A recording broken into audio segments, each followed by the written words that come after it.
చేతికొచ్చిన సోయాబీన్ పంట కానీ ప్రతి పంట కానీ ఇంట్లో పెట్టుకోవడానికి నిల్వ లేకపోవడం వలన కొందరు రైతులైతే ఈరోజు మార్కెట్ యార్డ్లో తీసుకొచ్చి కుప్పలు పోయడం జరిగింది. ఆ రైతుల అవస్థను గమనించి మేము ఈరోజు బీఆర్ఎస్ పార్టీ ఆధ్వర్యంలో రైతుల పక్షాన బేలా మార్కెట్ యార్డ్లో ధర్నా చేయడం జరిగింది. ఈ ధర్నా యొక్క ముఖ్య ఉద్దేశం కేంద్ర ప్రభుత్వం సోయాబీన్ పంటను కొనుగోలు చేస్తుంది. రైతులకు మరియు కేంద్ర ప్రభుత్వానికి మధ్యవర్తిగా ప్రభుత్వ రంగ సంస్థలు కొనుగోలు చేస్తాయి.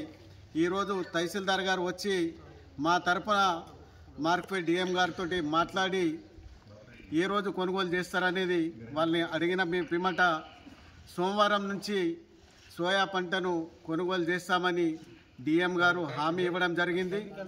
మేము ఈ సందర్భంగా వ్యవసాయ శాఖ వాళ్ళని కోరడం ఏమంటే సోమవారం రైతులందరూ ఒకటేసారి మార్కెట్ యార్డుకు పంట తీసుకొచ్చే అవకాశం ఉంది కాబట్టి మీరు మీ క్లస్టర్ల వారీగా రేపు వీలైతే మా ప్రజాప్రతినిధులు అన్ని పార్టీల నాయకుల సమక్షంలో డ్రా తీసి విలేజ్ వారీగా ఏ రోజు ఏ గ్రామం వారు పంట తీసుకురావాలనో రేపు చాటౌట్ చేయాలా.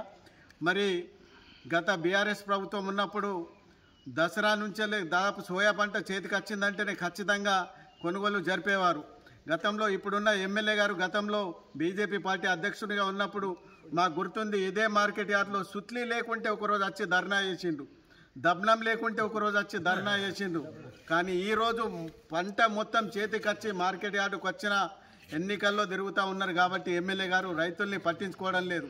కేవలం అధికారంలోకి వచ్చే వరకు మాత్రమే, ఎన్నికయ్యే వరకు మాత్రమే వాళ్లకు రైతులు గుర్తుకొస్తారు. కానీ గద్దెనెక్కిన తర్వాత కాంగ్రెస్ పార్టీ కానీ బీజేపీ పార్టీ కానీ రైతులను విస్మరిస్తూ ఉన్నారు. కానీ బీఆర్ఎస్ పార్టీ అలా కాకుండా 10 సంవత్సరాలు కూడా మేము రైతుల పక్షాన ఉన్నాం. కరోనా సమయంలో ఇంటికొచ్చి కూడా శనగలు కొనుగోలు చేసిన చరిత్ర మా బీఆర్ఎస్ పార్టీ ప్రభుత్వాన్ని. కాబట్టి మేము అందరం బీఆర్ఎస్ రైతుల పక్షాన ఉంటాం. రైతుల పక్షాన సోయా పంట కానీ ప్రతి పంట కానీ ప్రతి గింజ కొనే వరకు ఏ రైతుకు అన్యాయం జరగకుండా ప్రతి గింజ కొనే విధంగా ప్రభుత్వం మీద ఒత్తిడి తీసుకొచ్చి మీ తరపున మేము ఉంటామని హామీ ఇస్తూ ఉన్నాం. అలాగే ప్రతి పంట కొనుగోలుకు ఈ సంవత్సరం కొత్తగా కిసాన్ యాప్ అని కొత్త యాప్ తీసుకొచ్చిండ్రు. దాదాపుగా మన ఇక్కడ ఉన్న చదువుకున్న వాళ్ళకే ఆ యాప్ని యూజ్ చేయడం అంటే అర్థం కాదు. మామూలుగా మా బేలా మండలంలో 20 గ్రామ పంచాయతీలు గిరిజన గ్రామ పంచాయతీలు ఉన్నాయి. వాళ్ళకి టచ్ ఫోన్ వాడడం ఏమంటే తెలియదు. వాళ్ళు ఈ యాప్ని ఏ విధంగా వాడతారు, ఏ విధంగా పత్తి నమ్మాలను, ఏ విధంగా వాళ్ళు గోసపడతారని మాకు అర్థమైతలేదు. కాబట్టి మేము ప్రభుత్వాన్ని ఒకటే హెచ్చరిస్తూ ఉన్నాం, ఈ కిసాన్ యాప్ ఈ యాప్లు ఏం వద్దు. ప్రతి సంవత్సరం ఏ విధంగానైతే కొనుగోలు చేసిండ్రో అదే విధంగా కొనుగోలు చేయాలని, లేని ఎడల రైతుల పక్షాన పెద్ద మొత్తంలో ధర్నా కార్యక్రమాలు తీసుకొని కిసాన్ యాప్ లేకుండా పత్తి కొనే విధంగా ప్రభుత్వం మీద ఒత్తిడి తీసుకొస్తామని తెలియజేస్తా ఉన్నాం.